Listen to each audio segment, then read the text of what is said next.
Una excursión de parte del trabajo se llevó a cabo con motivo de recreación y remuneración por el buen rendimiento que la cuenta donde laboraba había estado teniendo. Por ser una cuenta bastante grande, nos dividieron en grupos para el viaje, y afortunadamente mis amigos y yo quedamos juntos. Se formaron 8 grupos de unas 15 personas cada uno, y para no dejar la cuenta sin personal laborando, irían 2 grupos primero, otros 2 después, y así consecutivamente. A mis amigos y a mí nos tocó en los últimos 2 grupos, y debido a que varias personas decidieron no ir al final, en nuestro autobús solamente iríamos 6 personas, incluyendo al piloto. Los 6 primeros grupos dijeron que había sido un viaje increíble y que se la habían pasado muy bien. Sonaba muy divertido y mis amigos y yo estábamos entusiasmados por asistir. La excursión se llevaría a cabo en un bosque a unos 55 kilómetros de la ciudad, una especie de reserva protegida, donde se podía acampar, hacer caminatas, practicar deportes y que además contaba con cabañas para pasar la noche. Llegó el día y mis amigos y yo llegamos desde muy temprano con el fin de tener todo preparado para la aventura.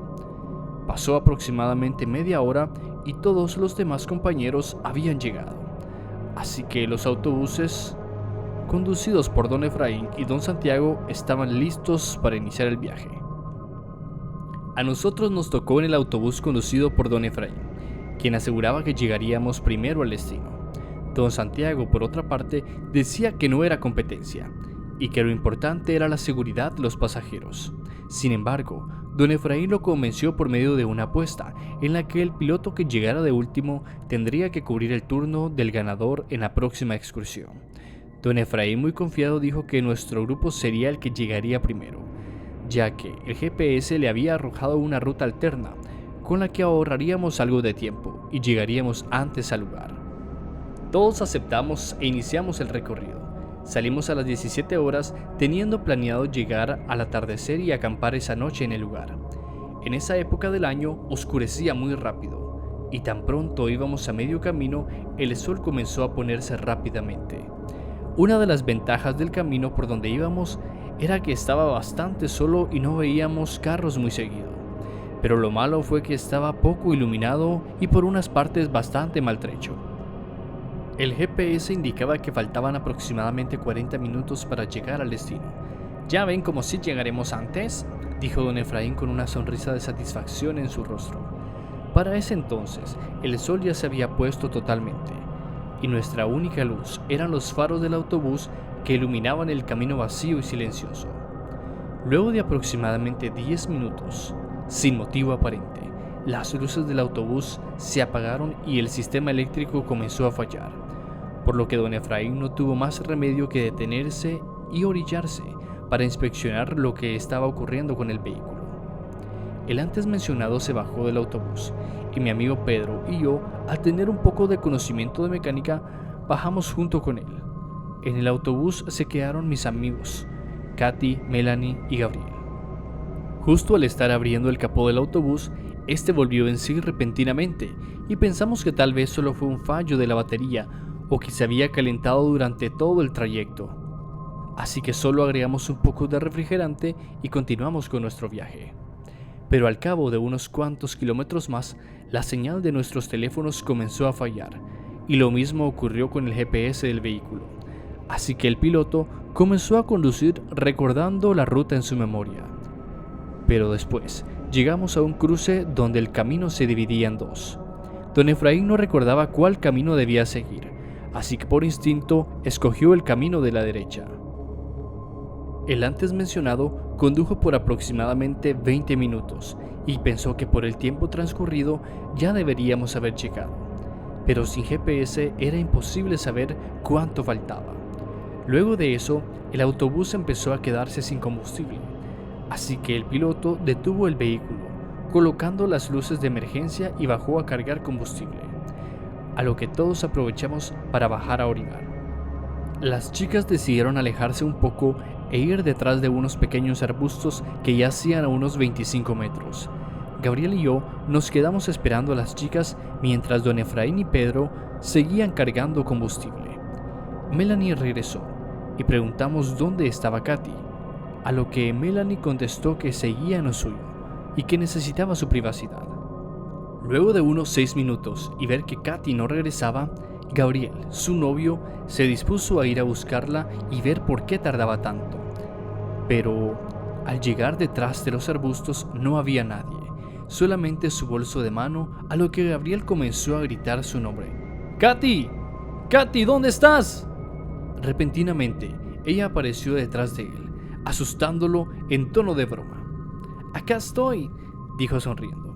«No me asustes así», contestó él. Ambos se dispusieron a regresar al autobús. Sin embargo, Katy recordó que había olvidado su bolso de mano en el lugar. «Yo voy por ella», dijo Gabriel, yendo a buscarla. Mientras, en el autobús, ya se había terminado de cargar el combustible y nos disponíamos a irnos. De pronto, se escuchó un grito. Era de Gabriel, quien por un momento pensamos que estaba bromeando. Sin embargo, a los pocos segundos escuchamos otro grito, esta vez de Katy, quien venía corriendo ensangrentada, por lo que supimos que algo andaba mal. Así que don Efraín subió al autobús y arrancó rápidamente el vehículo, y Melanie procedió a entrar rápidamente, mientras que Pedro y yo nos quedábamos esperando por Katy. Sin embargo, cuando le faltaban unos 15 metros para llegar con nosotros, tropezó y vimos como alguien o algo la arrastró por los pies, por lo que Pedro y mi persona no tuvimos de otra que subir al autobús. Don Efraín aceleró rápidamente y a los pocos segundos dejamos de escuchar los gritos de Katy. Luego de eso, don Efraín aceleró el paso, pisando con fuerza el pedal de gas, pero luego de pasar una curva, vimos la silueta de lo que parecía ser una persona en medio de la carretera, por lo que el piloto no tuvo de otra sino frenar bruscamente. Al hacer esto, el autobús derrapó y fue a dar directo contra un árbol. Le pregunté a los chicos si se encontraban bien, a lo cual me brindaron una respuesta afirmativa. Sin embargo, don Efraín no respondía, así que me acerqué a él, solo para darme cuenta de que había muerto. Pedro intentó pedir ayuda con su teléfono, pero ninguno de los tres tenía señal, por lo que nuestra única esperanza era quedarnos allí hasta que amaneciera.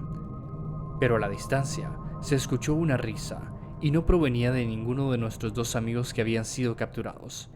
Era una risa sádica y casi demoníaca.